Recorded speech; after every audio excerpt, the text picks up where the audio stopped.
IMF کا revenue بڑھانے کے لیے ٹیکس نہ دہندگان کے خلاف گھیرا، مزید تنگ کرنے کا مطالبہ۔ ذرائع کے مطابق IMF نے تجویز دی ہے کہ ٹیکس نہ دہندگان کے خلاف مزید سخت اقدامات لیے جائیں، ٹیکس حکام کے اختیارات کے استعمال میں اضافہ اور شفافیت لائی جائے، ٹیکس چوری روکنے کے لیے ٹیکنالوجی کا استعمال مزید بڑھایا جائے۔ ذرائع وزارت خزانہ کا بتانا ہے کہ POSP ٹیکس چوری کا جرمانہ 5 لاکھ سے بڑھا کر 50 لاکھ کرنے کی تجویز دی گئی ہے، جبکہ ٹیکس چوری پر جرمانے کے ساتھ فوجداری مقدمات درج کرنے کی بھی تجویز ہے۔ ذرائع کا کہنا ہے کہ سولر پینل سمیت تمام ٹیکس اسسنا ختم کرنے کی تجویز ہے، جبکہ خاص اسپرے اور زرعی آلات پر 18% GST عائد کرنے کی تجویز ہے۔ ذرائع کے مطابق بجٹ میں زرعی انپٹس اور مشینری پر فیڈرل ایکسائز ڈیوٹی کی شرح بڑھانے کی تجویز زیر غور ہے، جبکہ پرتعیش اشیاء کی فہرست میں مزید اشیاء شامل کر کے ٹیکس میں اضافے کی بھی تجویز ہے۔ پرتعیش اشیاء پر سیلز ٹیکس 25% سے بڑھانے کی تجویز ہے۔ ایٹمی طاقت کا حصول دانشمندانہ فیصلہ تھا، صدر اور وزیر اعظم کی یوم تکبیر پر قوم کو مبارکباد۔ پاکستان کو ایٹمی قوت بنے 27 سال مکمل ہو گئے اور اسی مناسبت سے آج ملک بھر میں یوم تکبیر منایا جائے گا۔ بھارت کے ایٹمی دھماکوں کے جواب میں سابق وزیر اعظم نواز شریف کے دور حکومت میں پاکستان نے 28 مئی 1998 کو بلوچستان کے علاقے چاگی کے مقام پر 5 کامیاب ایٹمی دھماکے کیے، جس کے بعد اس دن کو یوم تکبیر کے نام سے یاد رکھا جاتا ہے۔ یوم تکبیر پر آج ملک بھر میں عام تعطیل ہوگی، خصوصی تقریبات منعقد کی گئی ہیں، وطن کے رکھوالوں کو سلام پیش کیا گیا۔ وزیر اعظم شہباز شریف نے یوم تکبیر کے موقع پر پیغام جاری کیا ہے کہ پاکستان کو دنیا کی 7ویں ایٹمی قوت بنے 27 سال مکمل ہو گئے۔ پاکستان اس مرتبہ یوم تکبیر ایک اہم اور تاریخی موقع پر منایا رہا ہے۔ وزیر اعظم شہباز شریف نے جوہری پروگرام کے لیے بے پناہ قربانیاں دینے پر قوم، سابق وزیر اعظم ذوالفقار علی بھٹو، ڈاکٹر عبدالقدیر خان، سائنسدانوں اور انجینئرز کو سلام پیش کیا۔ صدر آصف علی زرداری نے کہا کہ آج ہم ملک کی خود مختاری، علاقائی سالمیت کے تحفظ کا عزم کرتے ہیں، ایٹمی پروگرام سے منسلک سائنسدانوں، انجینئر، سول اور فوجی قیادت کو خراج تحسین پیش کرتے ہیں۔ پاکستانی زائرین کے لیے بڑی سہولت، پاک ایران بارڈر 24 گھنٹے کھلا رہنے کا فیصلہ۔ تہران میں وفاقی وزیر داخلہ محسن نقوی اور ایران کے وزیر داخلہ اسکندر مومنی کے درمیان ایک اہم اور نتیجہ خیز ملاقات ہوئی، جس میں زائرین کے لیے سہولتوں میں اضافے، بارڈر مینجمنٹ اور سیکیورٹی تعاون کے حوالے سے کئی اہم فیصلے کیے گئے۔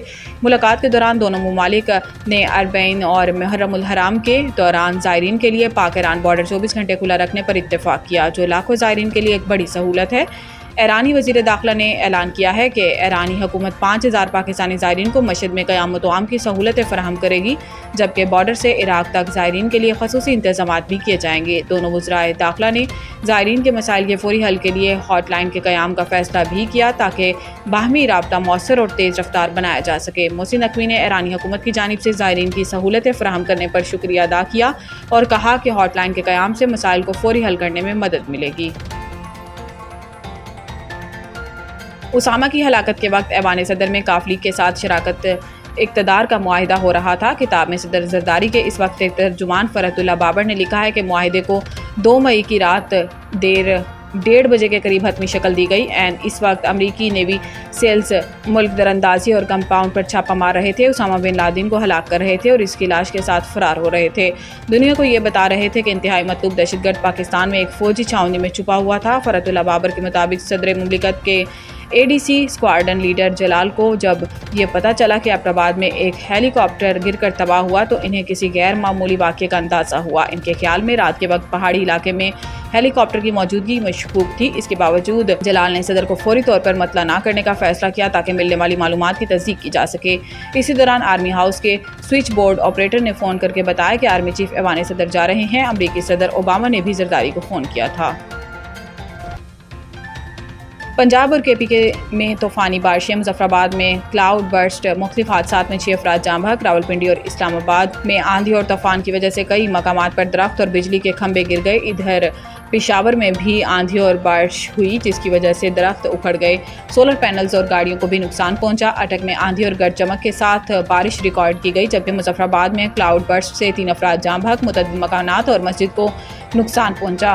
لینڈ سلائیڈنگ سے 8 مقام پر شاہراہ نیلم مختلف مقامات پر بند ہو گئی۔ دیامر بابو سیٹ ٹاپ پر برف باری کا سلسلہ وقفے سے جاری ہے۔